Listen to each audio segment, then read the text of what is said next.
members of the public and members of this House, including myself, were shocked when the member for Chilliwack North brought an organization to this building actively promoting that, quote, homosexuality is immoral and morally wrong. That's from ARPA's own executive director, from their own material that they brought to the legislature. They also believe that, quote, homosexuality and transgenderism are disordered. They are an organization that wants to end the federal ban on the documented harmful and sinister practice of conversion therapy.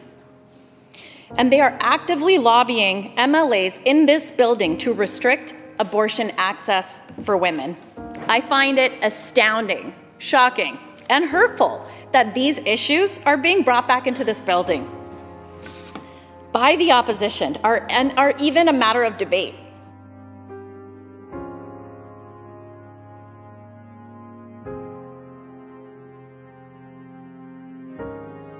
But I draw the line when religion is used as a shield for hatred. I will call out hatred every single time, and this is one of those times. ARPA has said, and I quote, as a Christian advocacy organization that adheres to the truths we believe are found in God's Word, it is not inconsistent then for us to state that we believe homosexuality is immoral. They also say, and I quote, ARPA believes homosexuality and transgenderism are disordered. Honorable Speaker, there is nothing disordered about being gay, lesbian, bisexual, transgender, or queer.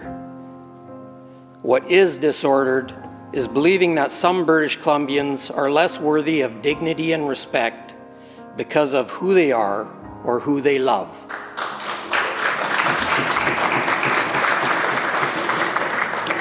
That is not faith, that is prejudice. And prejudice, when cloaked in religious language, does not become righteous. It remains harmful, it remains hateful, and it has no place in the values of our province.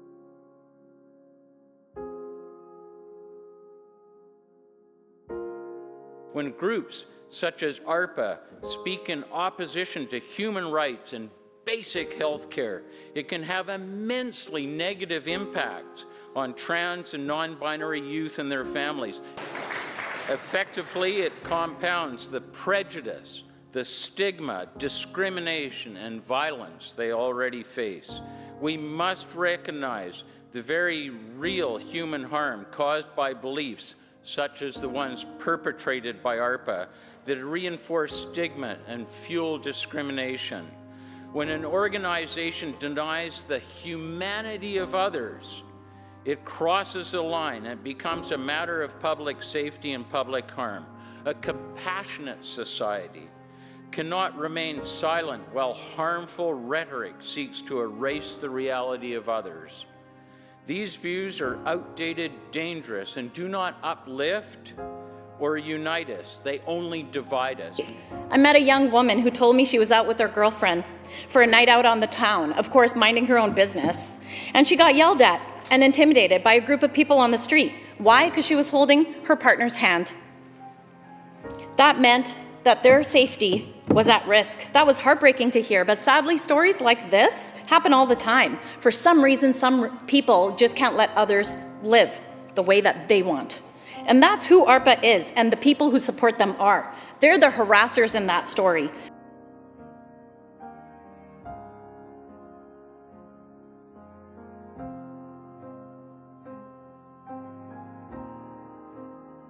In our government, we believe in lifting people up, strengthening everybody's ability to have a life of their choosing. Our government is not open to suggestions by those who advocate repression of specific groups of people. We do have to condemn the people that show up here that have hateful views, that want to practice intolerance and lobby for policy changes to stop people from making decisions for themselves. That's the crux of the issue, nothing else. I love people equally. I don't stand for any discrimination of a particular group because of their views, and especially legislating that into policy.